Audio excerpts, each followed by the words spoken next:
מזכירות לי מבטיני, את יפה בלב מדבר, נותנת לי את נשמתך.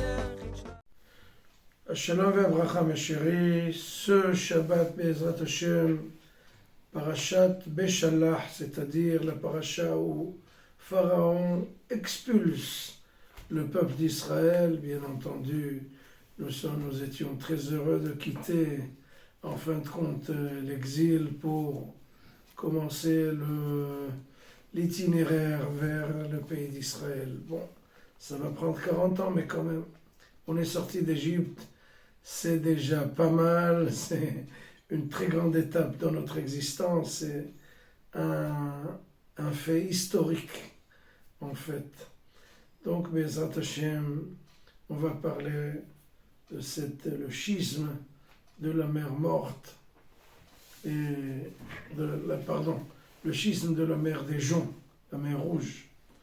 Et bien entendu, dans notre paracha, on commence à s'orienter vers le pays d'Israël. Comme on est aujourd'hui Tobi Shvat, c'est la fête du pays d'Israël, c'est la fête de la sainteté de la terre d'Israël.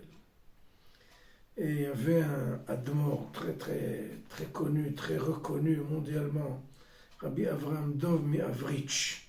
Avrich, c'est une ville en Ukraine, dans la région de Jitomir.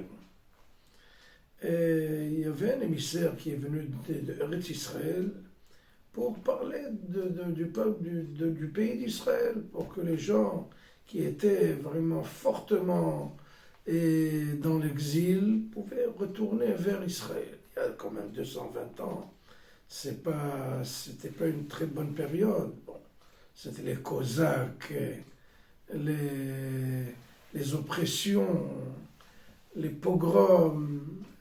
Bon. Et cet émissaire-là est venu dans une synagogue du Rav Avraham Dov Avrich. Il s'appelait Bataïn, sur le nom de son livre qui s'appelle Bataïn. Vraiment un très grand saint. Et quand le Bataïn a écouté son sermon, sa dracha, son chiour, il était très emballé, parce que l'émissaire là parlait avec enthousiasme, avec joie, avec sainteté. Il a parlé de l'État d'Israël, du pays d'Israël, de la Terre Sainte, avec un enthousiasme et un emballement incroyable. Tellement fort que le Rabbi Avraham Dov a décidé définitivement, moi je quitte Avrich et je commence à aller vers le pays d'Israël. Et bien justement, il est arrivé quand, entre autres, le émissaire a parlé des villes saintes, de Hebron, de la grotte des patriarches, du côté de la Maharavi, de la mer de Kinneret, de la mer Méditerranée, de la beauté du pays, du microclimat. En fait, c'était un sermon de louange pour cette terre où coule le lait et le miel. Et il a ajouté, cet émissaire-là, que les pierres d'Israël, les pierres qui sont par terre, ce sont des pierres précieuses. Si vous voulez des perles et des diamants, bon, Avraham Dov mi-Avrich, il a cru tout ça. Bon. Et il a quitté, il est venu à Tzfat, à Safed, en Israël. Il a encore, d'ailleurs, on peut aller voir sa maison, sa synagogue.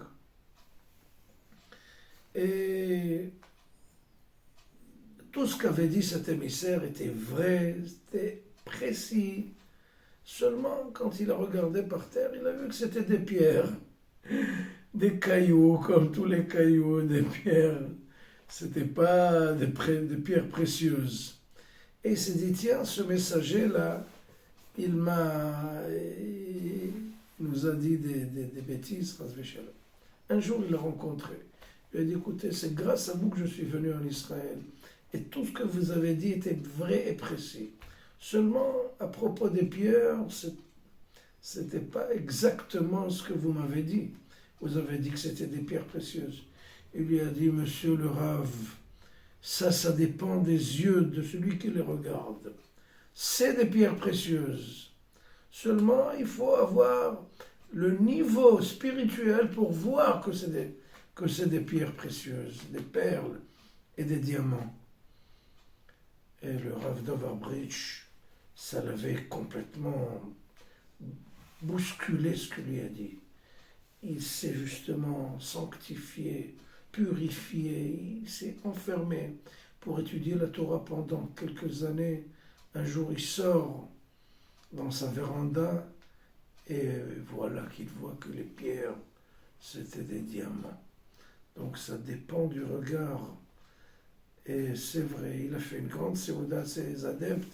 Il leur a dit, écoutez, aujourd'hui je suis arrivé à un niveau spirituel pour pouvoir voir que Eretz Israël, c'est un véritable pays de pierres précieuses.